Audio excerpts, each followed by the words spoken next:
President and Mrs. Kennedy arrive at Washington's Union Station for a reception rare in these days of arrivals by jet. They are here to welcome a royal visitor. King Hassan II of Morocco arrives from a New York welcome. In greeting the 34-year-old monarch, Mr. Kennedy recalls that Morocco was the first nation to recognize the United States in the difficult days of the Revolution. Washington is in gala mood in its first days of springtime. This is Hassan's first visit here since he ascended the throne 2 years ago, though he had been in this country twice before, once heading his country's delegation to the UN. Now begin 2 days of talks between the heads of state. Morocco gets no financial grants from the United States, but receives assistance in other ways.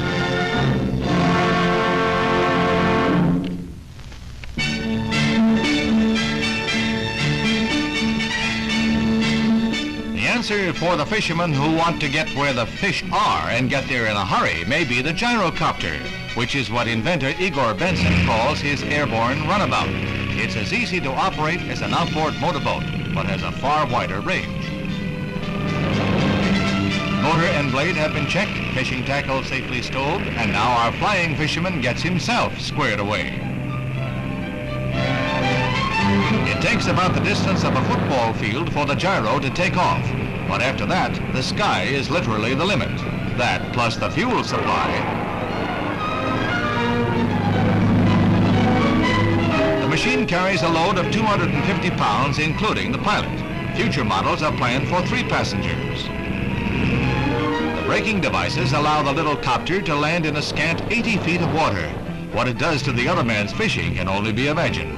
If there are no fish, it's easy enough to try another county. But luck is with him, right here.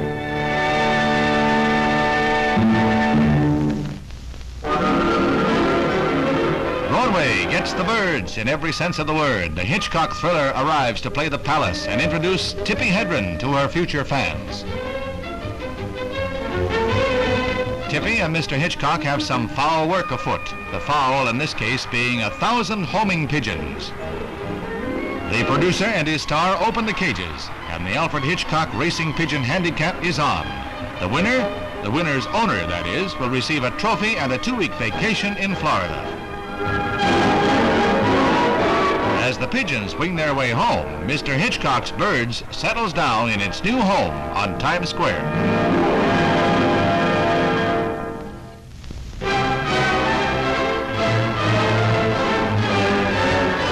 The big day in British intercollegiate sports is the Oxford-Cambridge boat race. Here at Putnam, Oxford, the challenger gets the advantageous position, but Cambridge is the favored crew on its record of winning 60 of the 109 races the 2 schools have rowed. At first, the odds seem justified. Cambridge pulls out to an easy lead.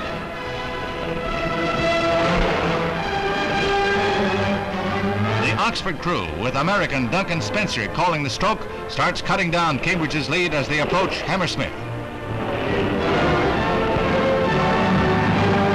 Oxford shoots out ahead from under the bridge and keeps building up its lead. This is the best crew the university has had in years.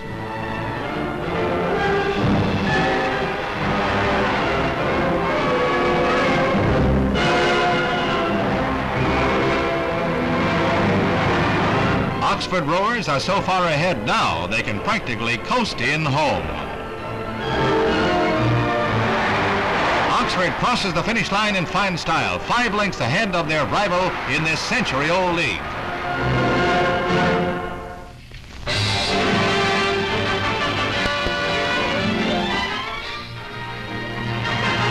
On a tense day in April 1945, Harry S. Truman was sworn in as President of the United States just 4 hours after a massive cerebral hemorrhage had ended the life of Franklin D. Roosevelt.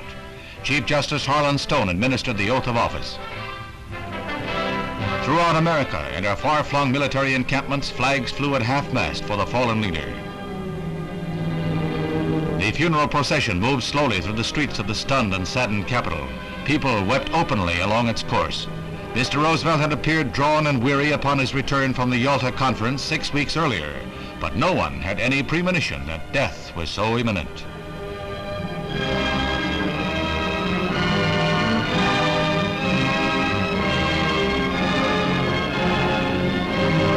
Few presidents have been so well loved by the masses of people, or so well hated by some groups. From the time he took office in 1933, in the depths of the Depression, he fought for the rights and the security of the oppressed. His remains were brought to the Hyde Park estate, where 4 times he received word that his countrymen had chosen him their president. Senator Barclay, whom he called Dear Alvin, Supreme Court Justice Fred Vinson, New York Senator Herbert Lehman, Chief of Staff George Marshall with Admiral Ernest King, and Treasury Secretary Henry Morgenthau were with the family at the graveside. All shared the grief and apprehension of the fighting free world when the towering figure of Franklin Roosevelt passed from its scenes.